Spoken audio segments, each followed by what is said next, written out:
Di para sahabat itu, kaum muslimin, yang terbayang bagi mereka itu adalah infak, yang terbayang bagi mereka adalah sebuah kebahagiaan, keselamatan di akhirat yang kekal dan abadi di sisi Allah tabaraka wa taala.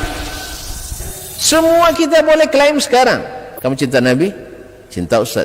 Cinta Nabi? Cinta Ustaz. Termasuk saya. Cinta Nabi? Cinta. Kapan tahunya? Besok di akhirat. Maka apa kata Nabi sallallahu alaihi wasallam? Amalur rajuli biyadihi. Penghasilan yang terbaik adalah pekerjaan yang dilakukan oleh seseorang dengan tangannya sendiri. Wa kullu bai'in mabrur, dan setiap jual beli yang mabrur. Ini aktivitas ini membantu saya di akhirat atau akan menyulitkan saya di akhirat? Kalau seandainya perbuatan itu ternyata akan menyulitkan kita di akhirat kelak, tinggalkan perbuatan itu. Ambil itu tuh ya, harus ridha menerimanya dengan senang hati. Baik, tafadhol. Iya. Masya Allah, sebaik-baik jihad menuntut ilmu. Ma'asyiral kiram dirahmati Allah. La ilaha illallah Muhammadur Rasulullah.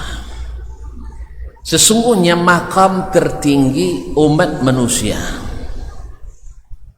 adalah maqamul anbiya wal mursalin, yaitu posisi peringkat tertinggi dari umat manusia adalah para nabi dan para rasul yang tertinggi. Dan yang tertinggi di antara para nabi dan rasul itu adalah ulul azmi minar rusul. Ulul azmi minar rusul, para nabi yang punya azam yang sangat kuat,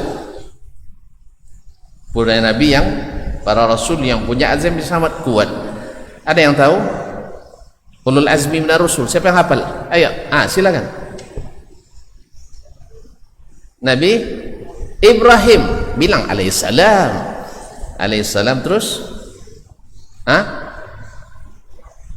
apa? Alaihissalam. Iya, yang kedua Nabi Nuh alaihissalam. Baik, yang ketiga Nabi Musa alaihissalam. Terus Nabi Isa alaihissalam. Nabi Muhammad sallallahu alaihi wasallam. Mumtaz. Ini betul-betul bagus anak Madaniyah. Kalau gitu Ustaz mau sekolah juga di sini nampak. Baik, tak. Ada enggak? Mudah-mudahan masih ada. Masya Allah, barakallahu fiik. Hayakallah. Tambahlah. Baik. Ma'asyiral kiram dirahmati Allah SWT. Sampai di mana tadi, Bang? Ulul azmi minar rusul. Nah, yang paling afdal dari 5 ulul azmi minar rusul itu adalah, yang paling afdal di antara yang 5 itu siapa? Enggak tahu. Ya, lambat tidak bisa. Harus cekatan. Taib. Adalah Nabi Muhammad sallallahu alaihi wasallam. Nabi Muhammad sallallahu alaihi wasallam. Jelas? Nah, Nabi Muhammad sallallahu alaihi wasallam diberikan Allah tugas utama. Apa tugas Nabi? Coba. Harus baca ke ayatnya nanti juga.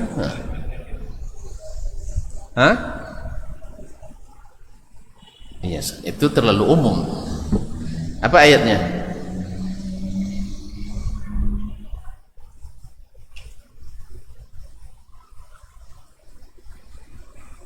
Baik, tidak apa-apa sih, kasih juga lah, tidak apa. Sini, tapi beda dikit ya. Tak.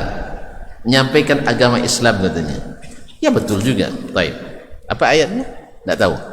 Nanti saya bacakan. Apalkan itu ya. Ma'asyiral kiram yang dirahmati Allah SWT. Tugas Nabi alaihi salatu wassalam adalah seperti yang dikatakan Allah Subhanahu wa taala, huwallazi arsala rasulahu bil huda wa dinil haqq liyuzhirahu 'ala ad-dini kullih walau karihal musyrikun wala kafirun musyrikun. Baik, huwa alladhi arsala rasulahu, betul musyrikun saya. Baik, huwa alladhi arsala rasulahu bil huda wa dinil haqq. Dialah, yakni Allah tabaraka wa taala, yang telah mengutus rasulnya. Siapa? Di sini Muhammad sallallahu alaihi wasallam, bil huda, dengan petunjuk hidayah, wa dinil haq, dan agama yang hak. Untuk apa? Liyuzhirahu 'ala dini kullih, untuk memenangkan, meninggikan, menzahirkan, mengisytiharkan agama ini di atas seluruh agama.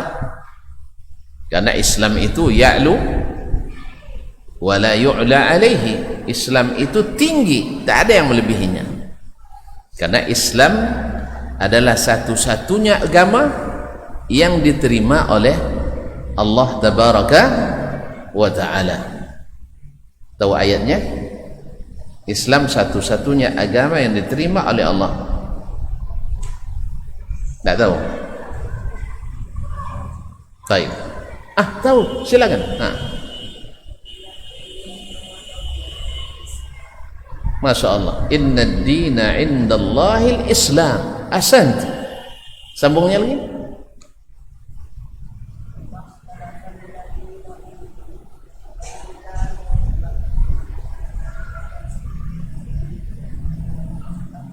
Baik, Masya Allah. Qadr, tak.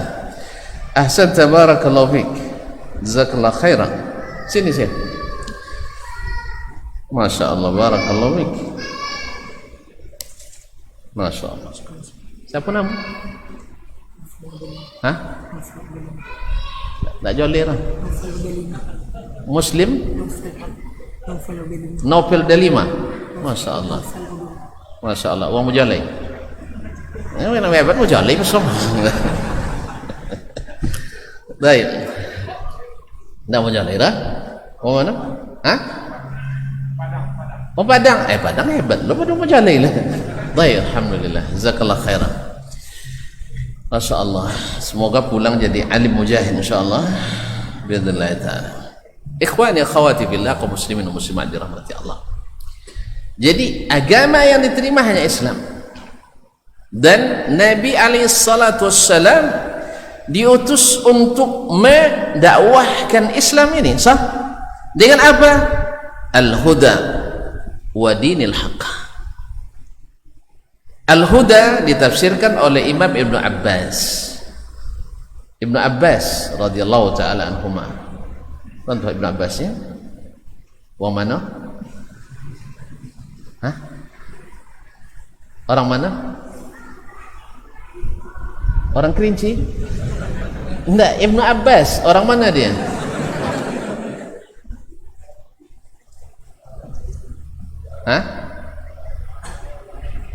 Orang? Ya, orang Arab betul ya. Di mana lahirnya? Di Mekah. Masya Allah. Meninggal? Madinah. Salah. Di Taif. Sini. Walaupun salah tapi tetap juga diapresiasi. Dia meninggal di Taif ya. Ahli tafsir Al-Quran. Orang Kerinci ya. Kok tidak pernah nampak? Di mananya Kerinci? Kerinci di mana? Oh, Pelalawan sama jawabannya. Pelalawan di mana? Kerinci Pelalawan. Iyalah. Subhanallah. Ma'asyiral kiram yang dirahmati Allah SWT. Jadi al-huda wa dinil haqq. Al-huda tafsirnya adalah al-ilmun nafi'. Ilmu yang bermanfaat. Wa dinil haqq al-amalus salih. Ilmu yang bermanfaat dan amal yang salih. Jadi amal salih yang didasari dengan ilmu yang bermanfaat. Inilah tugas Nabi sallallahu alaihi wasallam, menjadikan orang-orang jahiliyah yang asalnya orang jahiliyah cerdas apa tidak? Tidak berpikir dia.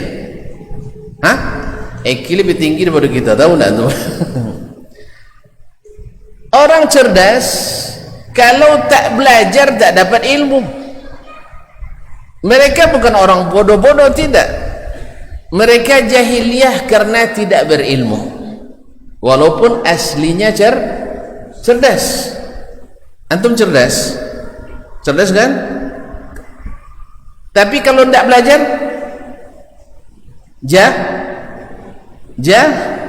jahil. Karena lawan ilmu adalah al-jahlu. Maka orang jahiliyah itu bukan tidak berpikir, bukan tidak berakal, tetapi mereka tidak berilmu. Berapa banyak orang cerdas hari ini? Banyak orang cerdas tapi tidak berilmu. Apa sebab? Tidak belajar, tidak menuntut ilmu. Nah, Nabi SAW diutus untuk meninggikan Islam dengan ilmu yang bermanfaat, yang melahirkan amal yang saleh. Oleh itu jadilah Nabi SAW sebaik-baik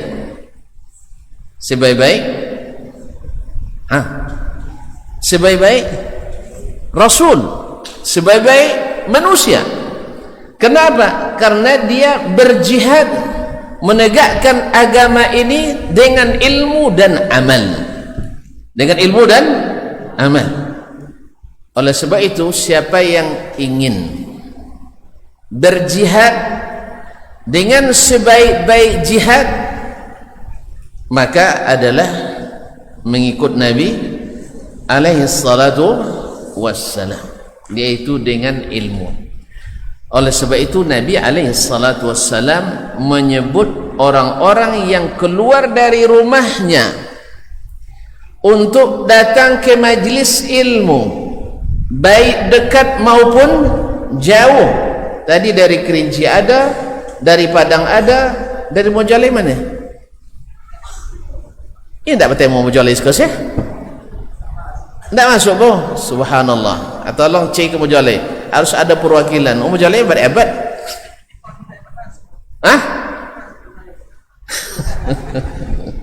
Kaum muslimin dan muslimat dirahmati Allah SWT. Cek itu Ustaz, Mojalai Ustaz. Kalau tak apa piti gratis.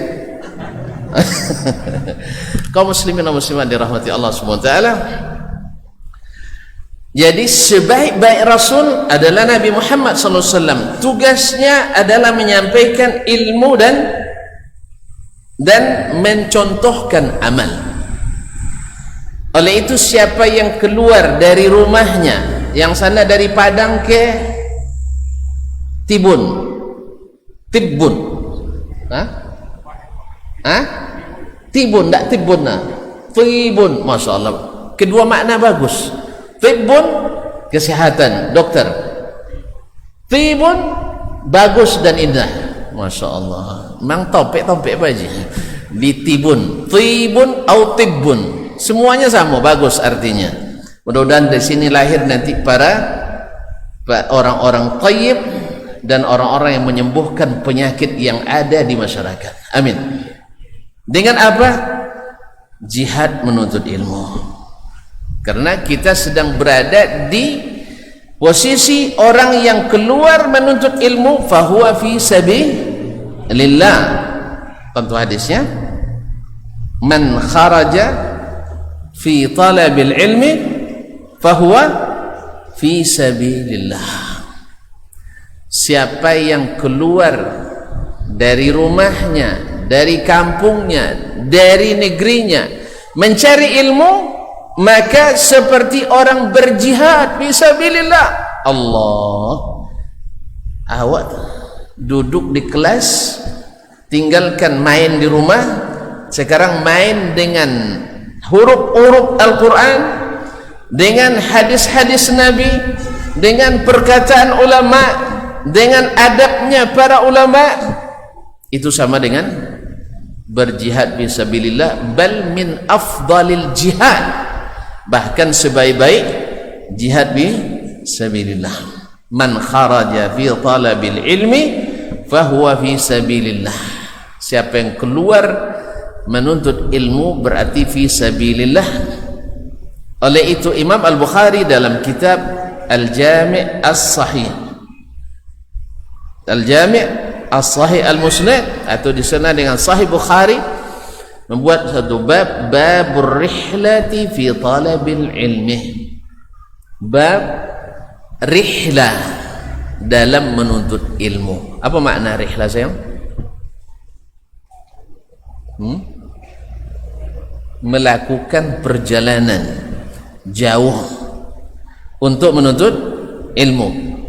Di situ beliau menyebutkan riwayat bahwa Jabir bin Abdullah radhiyallahu taala anhu wa an abih, salah seorang sahabat Nabi yang tercatat satu dari 7 sahabat yang paling banyak meriwayatkan hadis dari Nabi alaihi salatu wassalam, yaitu Jabir ibn Abdullah ibn Haram al-Ansari al-Khazraji al-Madani radhiyallahu taala anhu wa nabihi. Ma'asyiral kiram, setelah Nabi wafat, beliau karena mengetahui menuntut ilmu adalah sebaik-baik jihad, maka beliau mencari, mengutip, memeriksa dan menuntut ilmu kepada para sahabat, hadis-hadis yang tidak beliau dengar langsung dari Nabi alaihi salatu wassalam. Tercatatlah rihlanya yang fenomenal. Apa makna fenomenal? Yang monumental. Itu bahasa kampung Deno. Viral bahasa kampung. Yang fenomenal, beliau melakukan perjalanan mencari sebuah hadis ke Syam. Subhanallah, ke Syam. Tahu Syamnya? Dari Madinah ke Syam berapa lama? Hanya 1 bulan. Perjalanan 1 bulan untuk mencari sebuah hadis. Kalau bukan karena berharga baginya sebuah hadis Nabi alaihi salatu wassalam, sebuah hadis di mata sahabat lebih berharga dari dunia dan seisinya, maka dia berihlah mencari hadis ke Syam. Dan setelah bertemu dengan sahabat yang meriwayatkan hadis tersebut, dia tidak sempat duduk dulu. Selesai mendengarkan hadis itu, dia langsung naik lagi ke kudanya. Sahabat tadi mengatakan, kenapa tak istirahat dulu? Kenapa tidak menikmati indahnya Syam dulu? Karena tempat itu lebih indah dari padang pasir di tanah Arab, di Jazirah Arab. Lalu dia katakan, laisa lirrahati atait. Saya datang bukan untuk istirahat, tapi saya datang untuk mendapatkan hadis, dan saya sudah dapatkan. Barangkali sangat kontras dengan kita hari ini. Kalau rihla ilmiah penelitian ilmiah ke luar negeri atau keluar daerah, mungkin yang akan lebih banyak bukti fisiknya. Tentu bukti fisik, bafoto badan di belakang kedutaan Indonesia misalnya misalnya kalau nyuki Arab Saudi di Riyadh, maksudnya sampai ke kedutaan itu dipoto lo Pustaka Nasional Raja Fahad misalnya, atau kalau ke Kairo Al-Azhar Asy-Syarif misalnya, dan seterusnya. Dan tidak ketinggalan indahnya pantai Alexandria atau pantai Sungai Nil dan sebagainya. Mungkin 3 hari rihlah, 2 hari untuk dokumentasi, dan setengah hari untuk penelitian. Itulah penelitian kita. Dan sehari lagi untuk cari oleh-oleh, kenang-kenangan. Iya Pak kabar ya. Itu rata-rata. Makanya subhanallah, kaum muslimin dan muslimat, rihlah kita hari ini, penelitian ilmiah kita hari ini Awalnya bimbang, ujungnya ragu. Awalnya bimbang, ujungnya ragu. Sebab yang dicari pada umumnya bukan ilmu, tetapi hanya sekedar menghabiskan anggaran yang sudah ditetapkan. Maka wajar Menteri Pendidikan Tinggi dulu pernah menganulir penelitian tingkat nasional lebih dari 800 penelitian. Karena menurut beliau waktu itu, tidak usah disebut periode mananya ya, yaitu beliau nyebut ini penelitian sampah semua. Wallahu musta'an. Masyaallah kiram, kembali ke Jabir bin Abdullah. Baginya hadis itu lebih berharga dari segalanya. Dapat hadis, dia langsung kembali ke Madinah, tak sempat istirahat apalagi untuk berkelah atau berkelah tahu, berrekreasi, menikmati indahnya alam itu. Oleh itu tercatat salah seorang ulama besar yang baru menikah umur 60. Bos sampai nikah setelah berumur 60. Ya kawan 27 lah bahas sindiu-sindiu tawi lah sampai nikah. Ya, padahal dia menuntut ilmu sebenarnya. Mungkin Imam Al-Khatib Al-Baghdadi mengatakan bahwa yanbaghi ala talibil ilmi ayu akhir az-zawad ila sinnil arba'in. Ya, harusnya seorang penuntut ilmu itu melambatkan menikah sampai umur 40. Sampai 10 baru nikah. Itu pas dengan cadangan WHO, besok usia dini itu umur 1 tahun sampai berapa? Sampai pembeli tahun itu usia dini. Remaja usia tidak sampai selam boleh. Jadi kalau lu mau Muslim boleh, tidak boleh nikah. Nah, sudah itu usia remaja dari 20 sampai 39. Itu bos remaja jipaji. Jipaji pun nak kodang. Abo dianggap pemuda umur 40 sampai 59. Nanti 60 sampai 79 baru dewasa. Atuk-atuk di hati itu. Kaum muslimin dan muslimat dirahmati Allah. Sebab apa? Al-Khatib melaksanakan itu. Sebab menurut beliau menikah itu satu menghalangi rihlah menuntut ilmu. Tak bisa lagi jalan jauh. Ini kan jalan jauh, pulang je lewat tengah malam lah kau nak telpon. Mana bangnya? Ya kan? Kecuali dan lain pisah dan unlimited. Ya kok capek pulang tanyong ni, apa capek pulang bini? Kalau lambat tak tanyong dia dah. Alhamdulillah tentu dia pasti lambat pulang. Tapi kalau capek tanyong ni, capek pulang banyak. Alah makannya tanyonglah makan. Jadi kaum muslimin dan muslimat dirahmati Allah Subhanahu wa taala. Jadi menikah melambatkan atau menghalangi kita rihlah dalam menuntut ilmu. Yang kedua, menghalangi iqtina'il kutub, menghalangi untuk mengoleksi buku. Sebab istri itu lebih cemburu kepada buku daripada 3 orang madu. Tentu madu jalan antum. Nah, ya, kaum muslimin dan muslimat, ada seorang istri seorang ulama, dia katakan wallahi la kutubuhu ashaddu alayya min 3 darair. Kitab-kitabnya lebih saya cemburui daripada 3 istrinya yang lain. Saking asyiknya dengan buku. Kalau tuan-tuan nak tahu, ada seorang alim yang masih muda, alim muda, ulama muda. Beliau itu di hari pernikahannya, di saat dia menikah,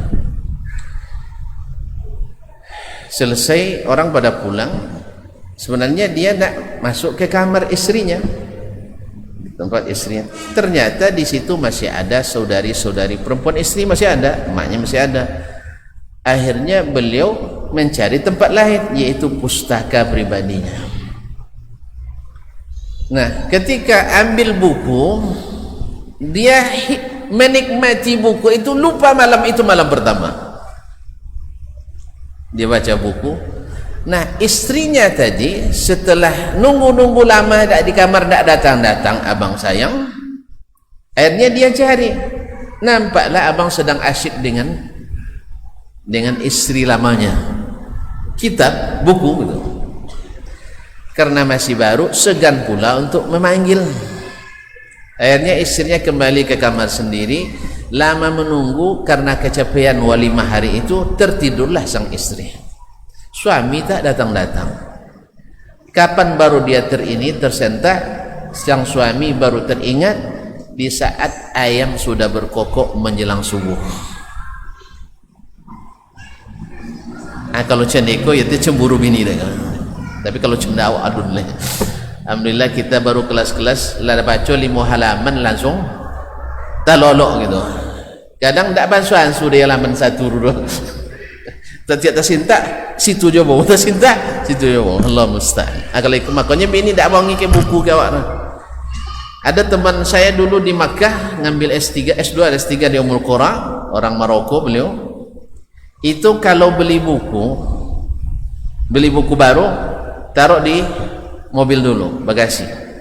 Nanti lalolok bini bawa boka dalam pustaka, bawa solen di buku lama. Saking cemburu istrinya pada bukunya, karena saking banyaknya koleksi buku sehingga istrinya cemburu. Ma'asyiral kiram dirahmati Allah, kembali ke masalah menuntut ilmu. Jadi saking berharganya ilmu yang dia warisi dari Nabi alaihissalam, karena dengan ilmu yang diajarkan Nabi alaihissalam ini, ilmu yang bermanfaat, yang melahirkan amal yang saleh, Islam itu tegak.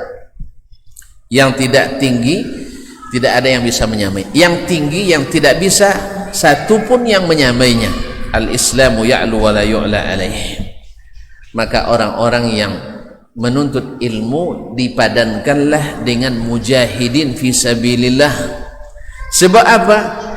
Kalau seorang yang berjihad, man qatala litakuna kalimatullahi hiyal ulya fahuwa fi sabilillah. Siapa yang berperang supaya meninggikan kalimat Allah, dia berarti fi sabilillah. Nah, orang yang pergi menuntut ilmu adalah orang yang menegakkan kalimat Allah menjadi tinggi dan kejahilan menjadi hilang, maka dia sama dengan berjihad fi sabilillah. Bahkan mungkin di masa kita hari ini menuntut ilmu adalah jihad yang terbaik hari ini. Sebab berapa banyak karena tidak berilmu, kata-kata jihad akhirnya berakibat jahat karena tanpa ilmu. Dan ada sebagian dari kaum muslimin mengira, dan ini bukan sekarang, dari dulu sudah ada, bahwa terlalu banyak nuntut ilmu mengesatkan hati, mengasarkan budi. Ini terbalik. Ilmu itu justru melembutkan hati, meninggikan dan meluhurkan budi. Kalau tidak, lihat Nabi kita alaihi salatu wassalam. Nah, kalau ada kita penuntut ilmu yang kesat hatinya, kasar budinya, berarti dia tidak menuntut ilmu seperti yang dapat dari Nabi alaihi salatu wassalam. Jelas? Ya, kalau semakin banyak ilmu nanti harus seperti Nabi juga, harus semakin menunduk, harus semakin tawadhu, bukan justru mengangkat bahu, membusungkan dada, tidak menghormati yang lebih tua dan tidak sayang pada yang sebaya, dan meremehkan orang yang ada di bawah kita. Berarti ada yang salah, ada yang salah. Oleh sebab itu kaum muslimin dan muslimat dirahmati Allah SWT, menuntut ilmu meninggikan kalimat Allah, liyuzhirahu ala dini kullih, untuk menzahirkan agama ini di atas seluruh agama. Maka harus tegak al-huda wa dinul haq, hidayah, petunjuk, ilmu yang manfaat, kemudian diiringi dengan amal yang saleh.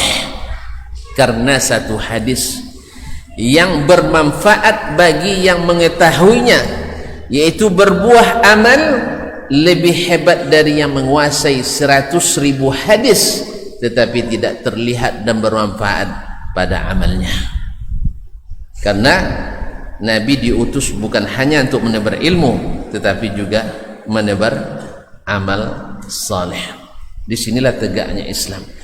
Islam tegak bukan hanya dengan orang yang ahli dari sisi ma'rifah, mengetahui saja, tidak, tapi ahli dengan ilmu dan amal yang saleh. Ma'asyiral kiram dirahmati Allah, berat nak menuntut ilmu? Enggak berat? Enggak berat sih. Kalau saya berat, saya katakan. Jihad berat enggak? Berat, ya. Jihad itu berat, maka balasannya surga. Menuntut ilmu itu berat, maka balasannya surga. Apa tanda beratnya untuk ilmu? Apa tanda beratnya menuntut ilmu? Hah? Ya, tanda itu enggak tanda namanya. Tandanya menuntut ilmu itu berat. Apa tandanya? Enggak tahu. Saya nak tanya, kalau buat bazar di depan itu, tahu bazar? Permainan pasau malam. Tua buat tabligh akbar siko. Mana banyak siko berdositan? Syekh, mana banyak siko dositan? Kini tidak tahu, potong. Mana yang lebih banyak orang di konser daripada di majelis ilmu? Banyak di konser. Bahkan majelis ilmu sendiri pun harus ada sedikit konsernya supaya ramai. Kalau enggak ramai, itu tandanya menuntut ilmu itu berat. Maka yang sanggup bersabar di dalam berilmu itu hanya sedikit, kebanyakannya akan berguguran.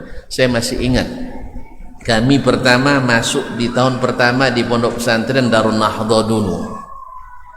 Tak kenal Darun dah? Hah? Tak tentu Darun? Ya Syekh, Darun tu paling hebat. Serius ini. Antum belum bisa menamakan itu. Darun hebat, sah? Alhamdulillah. Ini contoh. Kaum muslimin dan muslimat, Darun Nahdha ketika kami pertama masuk tahun pertama itu satu angkatan itu kami 2 lokal, selokalnya 100 lebih. Jadi 200. Jangan takajui leleh. Sekarang kini cuma isi banyak. Meja di sekolah kami go 5 isi. Kalian buang setiap orang sama meja kan? Tu ndak Jepang ni itu dah. Kami meja ko bagi 2, sama meja ko go 4 atau 5 orang. Kalau lele gopok-gopok contoh dari go sodo batigo atau 4. Tapi kalau yang kenyang isi 5. Nah, kemudian ndak bisa mensun kursi ke belakang lah. Kalau nak keluar harus kalau saudara lo. Allah musta'an. Kelas ekonomi, super ekonomi. Dan pondok tompek lolok ndak boleh bakati. Jen bakati, bakaleco nak boleh ora. Jen bakaleco, bante pun nak boleh ora. Jen kebasin lah. Jadi kalau terlambat datang ke asrama malam selesai muzakarah ndak isa lolok. Apa sebab? Laponua. Peti di situ, kompor di situ, baladi di situ, sapu di situ, kosodo situ. 4 kali 4 meter, isi 4 boleh orang. Kalau sempat tidur, kalau tampek terlolok, kalau nak pakai sau lolok togak dulu. Togak dulu. Kalau nak ada isar, memang susun sodin. Susun kan tidak susun pakur, susunkan sodin. Sebab kalau manggelek tak diangkat corek. Allah musta'an. Itulah kami dulu. Jadi yang sabar sampai tamat hanya lebih kurang, kalau saya tak salah angkanya 86 orang dari 212 orang. Lesa siapa? Tak sampai 100 orang. 86 ya dari 2 boleh orang. Ya. Lebih seperti gue kata. 2/3 hilang. Tapi mudah-mudahan menjadi orang di tempat yang lebih baik. Itulah bahwa menuntut ilmu berat. Nangis lo mau masuk tu kan nangis tu. Ndak nangis dang. Kami kalau ndak nangis kami. Capek. Kami. Ya azan katanya ya. Masuk waktu, silakan. Tekini mau nangis dah? Ndak. Ya Allah. Masya Allah tabarakallah. Hah? Apa? Nangis petang? Nangis? Kami kayak ya. Kami. Untuk yang nangis coba. Masya Allah. Kalau nangis kok siap sayang? Taib. Masya Allah. Sojong matung ya. Masya Allah. Hayakallah. Taib. Ma'asyarul kiram yang dirahmati Allah SWT. Jadi sampai di mana tadi? Menuntut ilmu itu berat karena dia jihad. Tujuannya sama dengan jihad. Litakuna kalimatullahi iyal ulya liyuzhirahu ala dini kullih, supaya Islam itu tinggi. Maka semakin banyak penuntut ilmu, semakin banyak mujahid ilmu, insyaallah Islam semakin tinggi dan maju dengan izin Allah SWT. Dengan syarat harus dua-duanya sejalan. Al-huda wa dinil haq, yaitu hidayah dengan ilmu yang bermanfaat dan amal yang saleh. Sampai di sini Syekh? Oh, ada tahun balik. Subhanallah, alhamdulillah. Tiap silakan azan dulu. Tapi ingatkan saya potong sejam setengah tambah. Baik.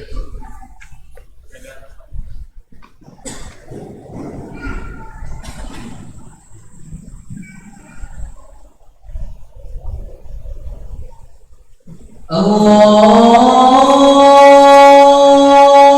Akbar, Allahu Akbar, Allahu Akbar, Allahu Akbar. Allahu Asyhadu an la ilaha illallah. Asyhadu an la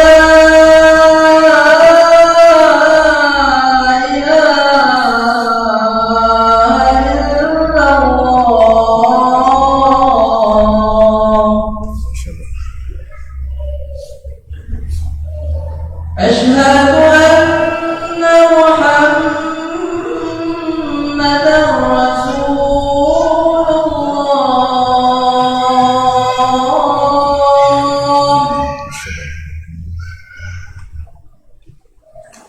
أشهد أن محمدًا رسول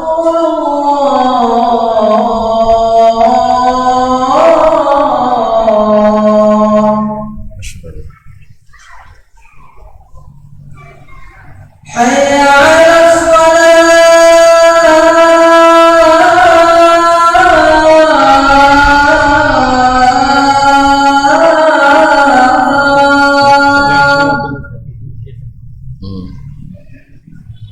حي على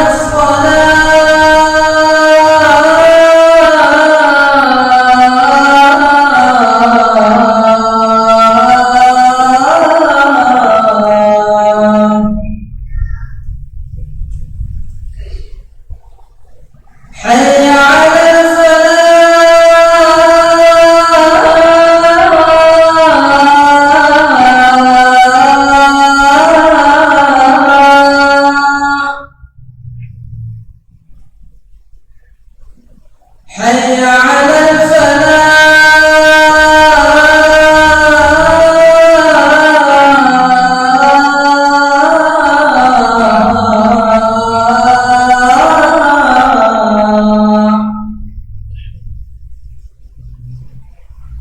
الله أكبر،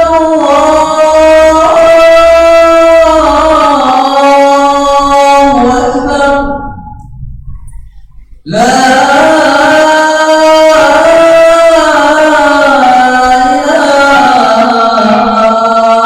إلا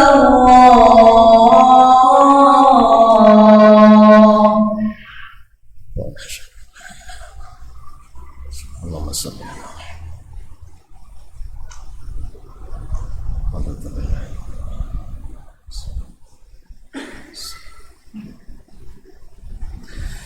Ma'asyiral muslimin, ma'asyiral muslimat, al-hadirin wal hadirat, wal musyahidin wal musyahidat, rahimanillah wa iyyakum.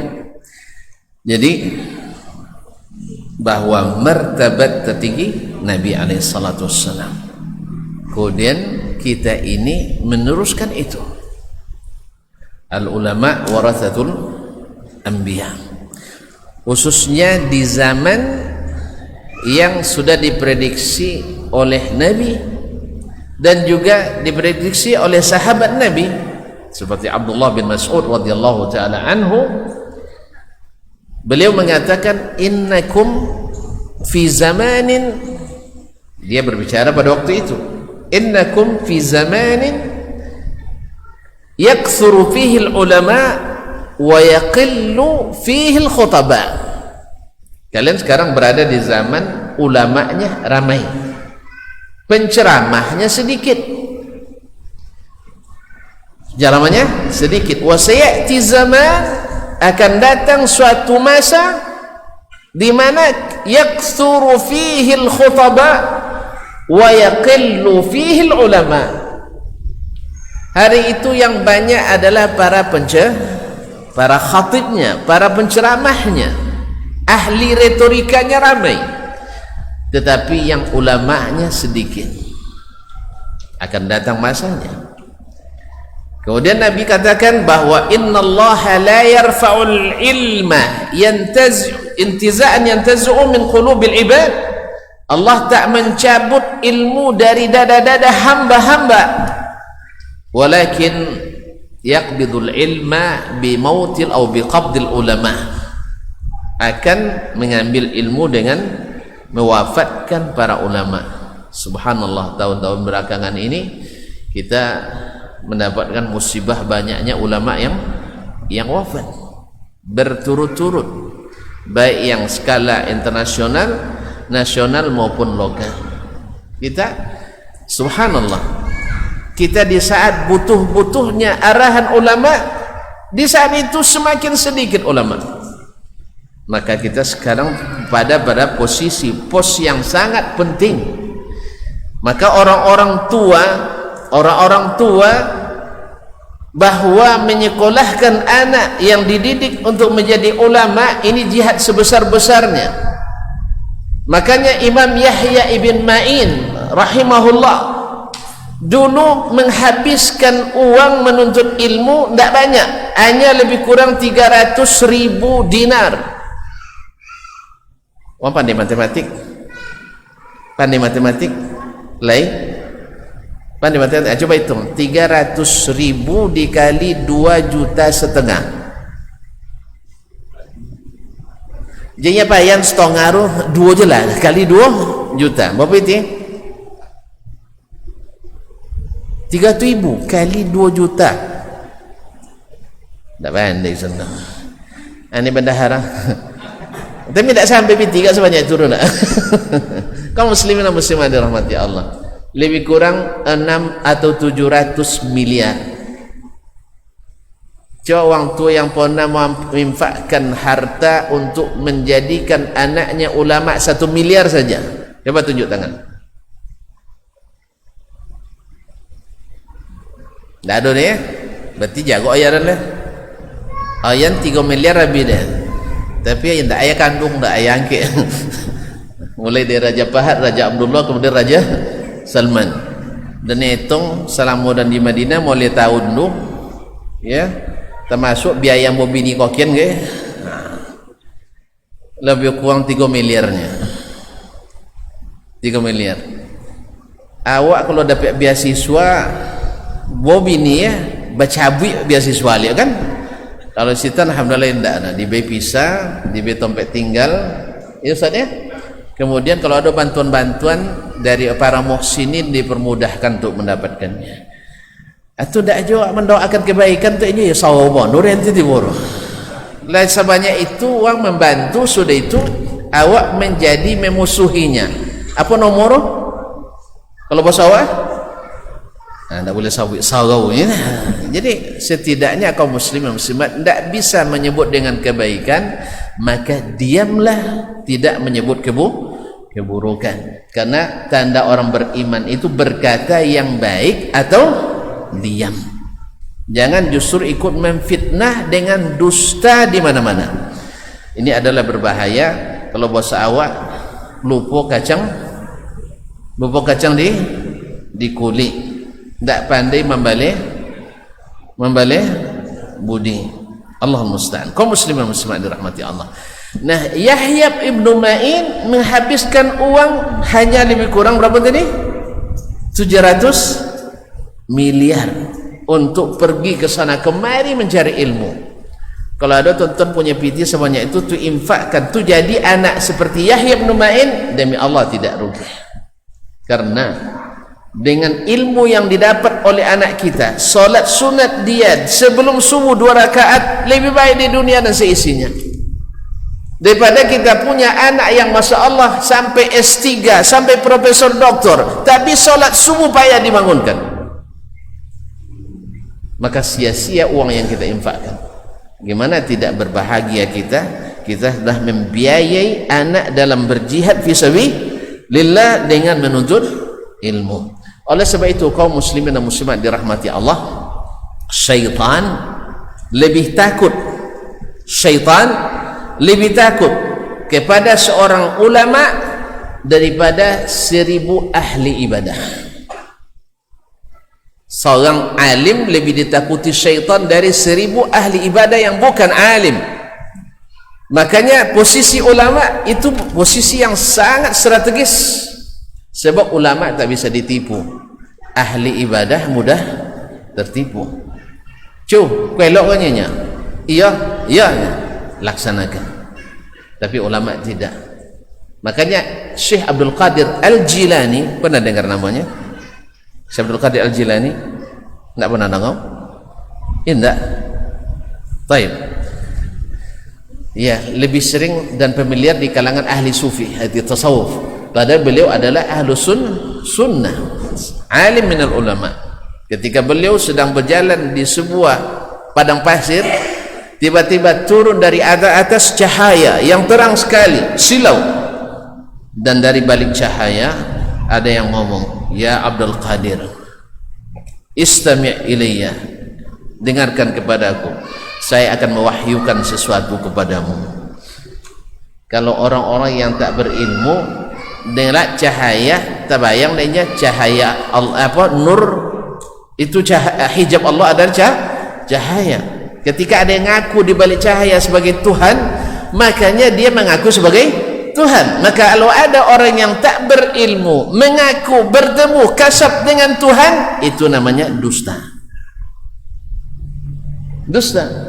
Nah, Syekh Abdul Qadir yang berilmu tentang Al-Quran dan Sunnah dan paham bahwa tidak ada lagi wahyu turun setelah Nabi, tidak ada lagi wahyu turun setelah Nabi Muhammad sallallahu alaihi wasallam,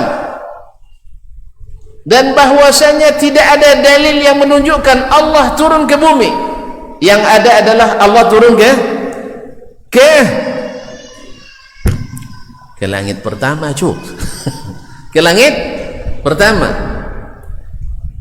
Dan bahwasanya tugas Jibril sudah selesai, dan tidak ada yang Allah berbicara langsung kepadanya di dunia kecuali Nabi Musa alaihissalam, kalimullah. Dan ini adalah mukjizat Nabi Musa alaihissalam, Allah berbicara langsung kepadanya. Bagaimana? Kita enggak tahu. Tapi wa kallamallahu Musa taklima. Maka Syekh Abdul Qadir langsung mengatakan, kadzabta aduwallah, kamu pembohong wahai musuh Allah. Karena dia tahu itu adalah iblis, syaitan. Tapi kalau sempat yang tidak berilmu, walaupun suko bertapa, bersemedi, berkhalwat, tapi tak berilmu, tiba-tiba datang macam itu kayaknya apanya? Jadi nabi sudah itu, atau minimal jadi wali. Kalian lalu sampai ke tingkatan boleh makam dan lain, datang Tuhan langsung kayak dan tu comeci dulu tu dan lain. Subhanallah. Subhanallah, begitu subhanallah kaum muslimin dan muslimat, ada orang mengklaim bahwasanya di musim haji yang begitu ramai. Kalau dulu orang mengklaim masa dulu di abad-abad kedua Hijriyah tentu tidak masalah. Sekarang di abad ke-15 Hijriyah di mana orang berimpi-impi masuk ke Raudhah Pak Ji ya, kan jangan dapat solat Raudhahnya kan, ingat impi ke Raudhah kalau Nabi dari kubuannya tu pajam lah kubuannya, tiba-tiba datang kayaknya dulu tu inya dia. Subhanallah, ada juga yang percaya dan banyak yang percaya karena kejahilan tadi. Kaum muslimin dan muslimat dirahmati Allah. Kalau yang di dulu tu tidak Nabi, berarti mana tingginya pada Nabi? Hah? Woi, sang Abu Bakar tidak pernah kau dulu tu tidak Nabi alaihi salatu wassalam yang dijamin masuk surga. Ini entahlah, wallahu musta'an. Tapi begitulah kejahilan berbuat di alam manusia ini. Nah, Syekh Abdul Qadir langsung paham. Kadzabta adu Allah. Apa kata syaitan sambil ketawa? Terbahak dia, laqad adlaltu katsiran minan nas bihadhihi tariqah. Amat hebat wahai Abdul Qadir. Sesungguhnya saya sudah sesatkan banyak ahli ibadah dengan cara ini. Ya, beribadah dia menyangka sampai kepada makam yang orang lain tak sampai kepadanya, sampai kepada kewalian yang orang lain tak bisa sampai kepadanya. Lalu datang syaitan baru datang membawa cahaya, dan dia hanya tahu bahwa hijab Allah adalah cahaya. Dia tidak tahu bahwa syaitan bisa membawa cahaya. Yang dibuat-buatnya karena ilmu yang kurang tadi, akhirnya tidak sedikit orang ahli ibadah disesatkan oleh syaitanir rajim. Maka orang yang berilmu lebih ditakuti oleh syaitan dari 1000 ahli ibadah. Makanya kalau ada orang yang memasuhi ulama, yang merendahkan ulama, jangan-jangan dia masuk golongan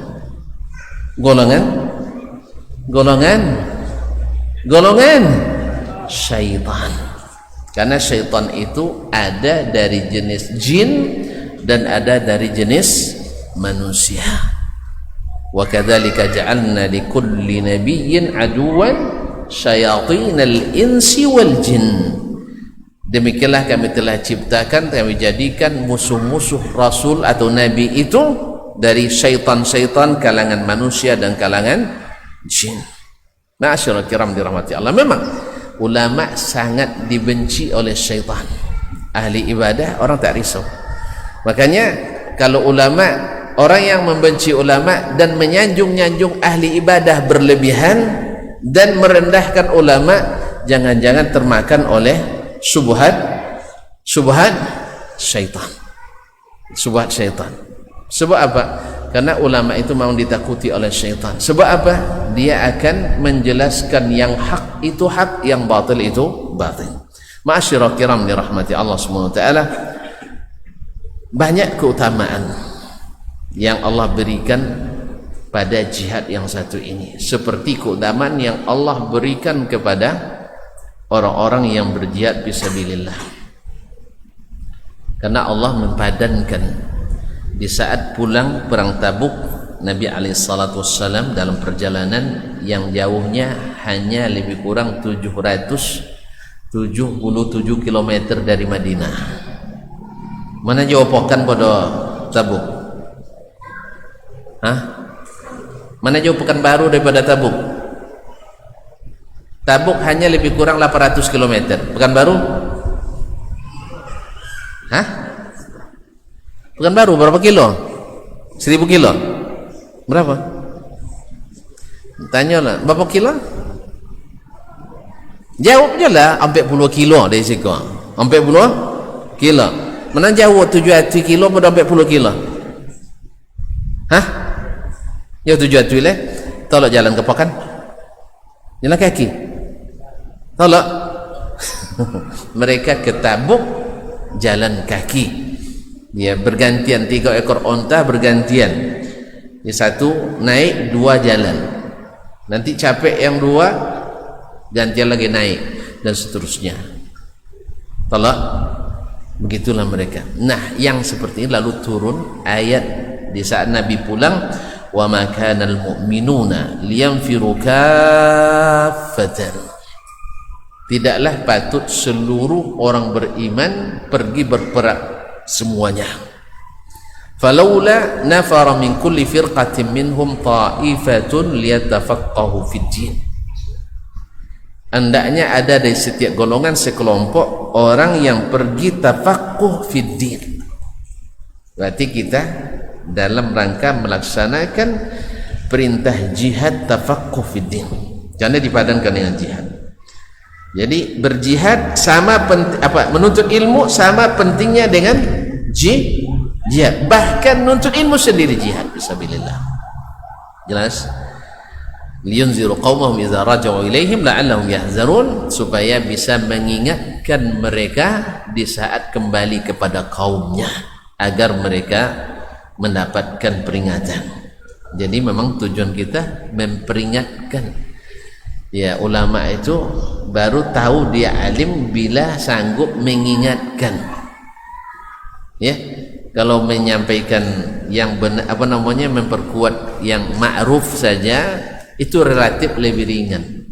Maka tapi yang berat itu adalah mengingatkan yang salah.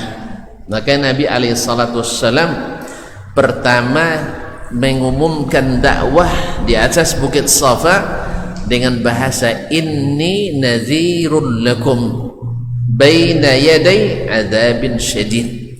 Saya diutus menjadi pemberi peringatan. Maka Abu Lahab langsung paham dia. Abu Lahab itu cerdas kan? Cerdas kan? Tapi jahil, tidak berilmu. Yang ada pikirannya ada, perasaannya ada, sama mungkin lebih hebat dari kita, cuman tak berilmu. Paham dia bahwasanya kalau tukang beri peringatan pasti ada yang disolang, pasti ada yang disalahkan. Maka dia tolak langsung dakwah Nabi, tabban laka alihadza jama'tana. Lalu turun surat tabbat yada abi lahab. Ma'asyiral kiram dirahmati Allah SWT. Yang kedua, sebagaimana Allah mengangkat derajat para mujahidin. Para mujahidin masuk surga tanpa hisab, bisa beri syafaat kepada keluarganya. Maka para penuntut ilmu pun Allah berikan derajat yang tinggi di dunia dan di akhirat. Yarfa'illahu alladhina amanu minkum walladzina utul ilma darajat. Ma'asyar kiram, penuntut ilmu lebih hebat daripada pencari rezeki. Penuntut ilmu lebih hebat daripada pencari rezeki. Cari piti kah? Mencari duit. Makanya Nabi alaihissalam sampaikan ke Ali bin Abi Thalib, la yahdiallahu bika rajulan wahidan khairul laka min humurin na'am. Allah beri kamu hidayah, Allah berikan denganmu hidayah ke satu orang saja, itu lebih baik daripada seekor unta merah. Unta merah itu kalau kami tanya ke syekh-syekh kami di sana, senilai satu sedan Mercedes Benz termutakhir. Mercedes berapa harganya? Apa gosnya? Nah, turun sambunnya ya. Enam. Bapak gua ada tentu tak. Kalau satu orang yang dapat hidayah dari kita, kalau kita bisa menggaji orang, satu orang itu belum hebat, tapi bisa memberi hidayah kepada satu orang, ini lebih hebat. Maksud saya ulang lagi, bisa menggaji satu orang itu sudah hebat, ya kan? Sudah hebat, sebab kita sudah membuat orang ini tidak lagi minta-minta, berkecukupan. Apalagi kalau gajinya besar, ya, uang tolok gaji dia 2,5 juta sebulan, awak bisa 7,5 gaji. Hebat tak kita? Hebat. Lebih hebat daripada itu memberi hidayah kepada satu orang, sebab nilainya lebih dari 1 miliar. Lebih dari 1 miliar. Yang keempat, bahwasanya orang yang benar menuntut ilmu dan yang mengajarkan ilmu senantiasa didoakan malaikat. Bahkan hewan-hewan sampai ikan di laut mohonkan ampunan bagi para penuntut ilmu. Nah, itulah rahasianya. Seperti disebut dalam hadis qudsi, selesai kita mengaji dikatakan kepada kita qumu maghfuran lakum, berdirilah kalian dalam keadaan dosa kalian diampuni. Apa sebab? Malaikat mendoakan ampunan, hewan-hewan mendoakan ampunan. Subhanallah kaum muslimin, sebab orang berilmu dan beramal dengan ilmunya, ini hewan saja mendapat kebaikan. Diceritakan oleh ahli sejarah bahwa di saat Umar bin Abdul Aziz yang merupakan ulama dilantik jadi khalifah, orang-orang kampung itu tahu, ada kejadian besar ini di kota. Ada apa? Karena sejak dilantiknya Umar bin Abdul Aziz, serigala-serigala yang zalim itu tidak menyerang kambing-kambing rakyat lagi. Nah, coba bayangkan. Inkan dah, kalau tidak adil, tidak berilmu, pemimpinnya serigala aja, ya, yang bukan serigala aja lebih jahat dari serigala. Tahu enggak? Mbak Sri aja bisa. Allah musta'an. Jadi yang manusia kadang lebih jahat dibuatnya daripada serigala. Coba lihat dulu Fir'aun ketika berkuasa. Fir'aun, kenal Fir'aun? Orang mana? Orang mana? Orang Mesir. Serius? Subhanallah, orang Mesir katanya, tahu dia. Memang orang Mesir memang. Jadi kaum muslimin, Fir'aun dulu ketika berkuasa, maka orang-orang yang di bawahnya sampai sanggup menyembelih bayi yang baru lahir. Allah. Jahat dari serigala kan? Lebih jahat dari serigala. Nauzubillah. Disinilah pentingnya orang-orang yang didoakan oleh para malaikat, sehingga hewan-hewan pun berubah jadi jinak. Kalau bukan karena waktu, saya nak cerita sebenarnya yang ada seorang laki-laki, istrinya garang tapi singa jinak kepadanya. Tapi pas istri yang garang meninggal, jinak dapat istri yang jinak, singa kembali buas. Antum pilih yang mana kalau seandainya punya istri yang garang lalu singa jinak, atau istri yang jinak singa garang? Hah? Antum belum menikah, tidak tahu ya. Andai-andai nih yang sudah menikah, coba kalau masuk kan. Mana namun dapat bini garang tapi singo jinak, atau singo bini jinak singo garang? Bini garang lah. Singa tidak tidur dengan kita, singa tidak serumah dengan kita, singa tidak masakkan kita, singa tidak tinggal di tempat kita. Biarlah garang, dia kan di luar. Tapi kalau bini nang garang, nak kalau takut lo diserang dengan singa. Jadi kaum muslimin dan muslimat dirahmati Allah, Masya Allah, berita gembira ya, berita gembira, tinggal 5 menit. Baik, alhamdulillah kaum muslimin dan muslimat dirahmati Allah SWT.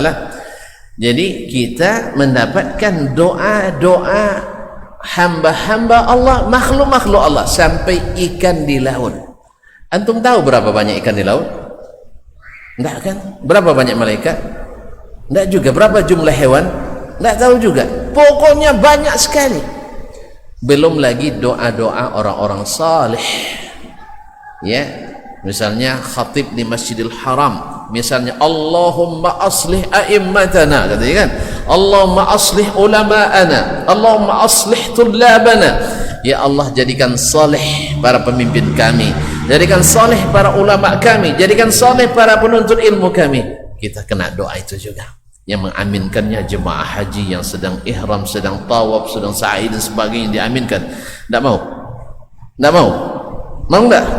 Mau. Oleh sebab itu berbahagialah ketika kita menjadi mujahid al-ilm, mujahid dalam menuntut ilmu. Dan orang-orang tua berbahagialah karena telah menyiapkan pasukan yang siap untuk berjihad menuntut ilmu ini. Uang yang Tuhan belanjakan, itu adalah investasi terbaik yang tak rugi dunia dan akhirat. Sebab kalau investasikan ke perniagaan bisa rugi, Investasikan beli kebun bisa tidak jadi.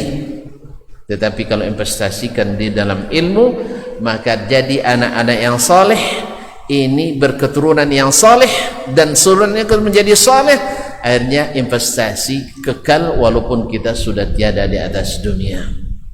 Apabila meninggal anak Adam, maka terputus amalnya kecuali dari 3. Salah satunya adalah anak yang saleh yang mendoakannya. Apalagi kalau anak itu dengan didikan kita mendapatkan ilmu, ilmu disebarkannya sehingga dia menjadi penunjuk jalan kebaikan dan hidayah, sehingga dapat pula pahala yang tak terkira, dan kita adalah sebabnya. Oleh itu kaum muslimin dan muslimat dirahmati Allah, berbahagialah kita punya anak yang menjadi mujahid-mujahid dalam menuntut ilmu. Nabi SAW didatangi oleh seorang pemuda dari Yaman, seperti yang dikatakan oleh Imam Tabrani dalam Al-Mu'jam Al-Awsat. Dia menyebutkan Ja'a Safwan ibn Mu'assal Al-Muradi Al-Yamani, ya Rasulullah, inni ji'tuka atlubul ilm. Ya Rasulullah, saya datang kepadamu menuntut ilmu. Nabi lalu duduk dan mengatakan marhaban bi talibil ilm, selamat datang kepada penuntut ilmu. Dan Nabi sangat senang dengan orang yang datang menuntut ilmu, dan Allah sendiri juga gembira melihat para penuntut ilmu. Ada 3 orang yang datang ke majelis Nabi. Yang satu melihat ada tempat kosong, dia isi, fa'awahullahu ilah. Yang satu malu dia sehingga duduk di akhir majelis. Yang satu karena tidak dapat tempat, berpaling meninggalkan majelis ilmu. Setelah Nabi selesai menyampaikan majelisnya, lalu dia katakan, ala ukhbirukum bina farid thalath, mau tidak saya beritahukan kepada kalian 3 orang. Ammal awwal fa'awahullahu ilaih. Yang satu duduk dan Allah melindunginya. Yang satu istahya, malu sehingga duduk di belakang, istahallahu minhu, Allah pun malu kepadanya. Wa ammal thalis fa'aradallahu anhu. Yang ketiga berpaling meninggalkan majlis, Allah pun berpaling daripadanya. Subhanallah. Dimanapun posisi antum duduk di majelis ilmu, nak di belakang sambil nyandar di tiang, atau nyandar di dinding, atau di depan sambil ngangguk-ngangguk mengantuk, tapi tetap dalam kebaikan. Sebab dalam hadis qudsi disebutkan, ketika Allah katakan qum maghfuran lakum, berangkatlah kalian dalam keadaan diampuni, malaikat yang hadir mengatakan, ya Rabbi inna fihi fulanan, ya Rabb di situ ada si fulan, innama ja'a lil haja, dia datang karena ada kepentingan. Mungkin kepentingan ngintip pengajian misalnya, nak cari-cari apa kesalahan ustaz hari ini. Karena tidak sedikit orang memang datang untuk cari kelemahan. Ada yang mungkin sedang cari, ustaz tu lama tidak bayar utang, mudah-mudahan beko bosu dapat nuntut utang, atau hajat-hajat yang lain. Atau misalnya mahasiswa siswa mau tamat nak minta tazkiyah, rekomendasi, tidak masalah semuanya. Apa kata Nabi apa kata Allah dalam hadis qudsi itu? Ulaika qaumun la yasqa bihimul jalis, mereka itu wahai malaikatku, orang yang duduk dengan mereka tak satu pun yang merugi.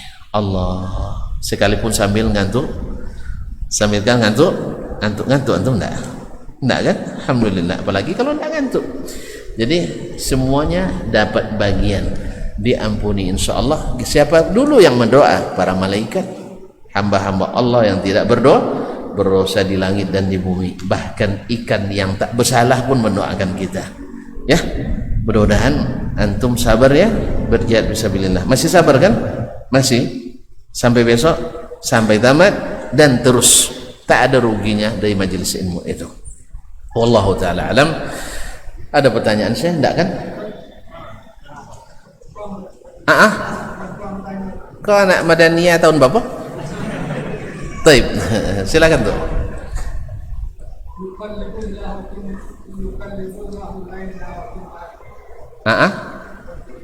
Yuqallibu al-laila 'ala an-nahar. Ya Allah membolak-balikkan malam dan siang. Membolak-balikkan malam dan siang berganti terus. Jadi itu salah satu tanda kekuasaan Allah SWT. Karena kalau seandainya siang terus bosan kita, malam terus tidak tolok-lolok kan. Tapi untung Allah pergantikan malam dan siang. Ya, siang untuk berusaha, siang untuk bekerja, malam kita berehat insyaallah taala. Itu rehat tahu tidak lewat tu. Cucu berkreasi 5 bulan PK Padang. Bosan tak? Bosan. Tapi kalau hanya 5 jam, asal nak pilih. Wallahu taala alam wa sallallahu ala nabiyyina Musa. Mau tanya? Enggak, alhamdulillah. Baik, wallahu taala alam wa sallallahu ala nabiyyina Muhammadin wasallam. Mohon maaf dan terima kasih. Subhanakallahumma bihamdik asyhadu an la ilaha illa ant astaghfiruka wa atubu ilaik. Wassalamualaikum warahmatullahi wabarakatuh.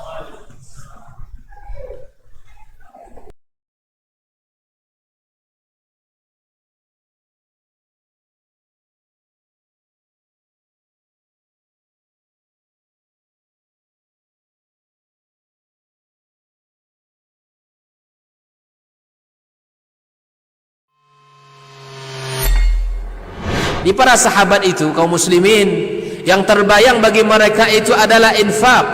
Yang terbayang bagi mereka adalah sebuah kebahagiaan, keselamatan di akhirat yang kekal dan abadi di sisi Allah tabaraka wa taala. Semua kita boleh klaim sekarang. Kamu cinta Nabi? Cinta Ustaz. Cinta Nabi? Cinta Ustaz. Termasuk saya. Cinta Nabi? Cinta. Kapan tahunya? Besok di akhirat. Maka apa kata Nabi sallallahu alaihi wasallam? Amalur rajuli biyadih. Penghasilan yang terbaik adalah pekerjaan yang dilakukan oleh seseorang dengan tangannya sendiri. Wa kullu bai'in mabrur. Dan setiap jual beli yang mabrur. Ini aktivitas ini membantu saya di akhirat atau akan menyulitkan saya di akhirat? Kalau seandainya perbuatan itu ternyata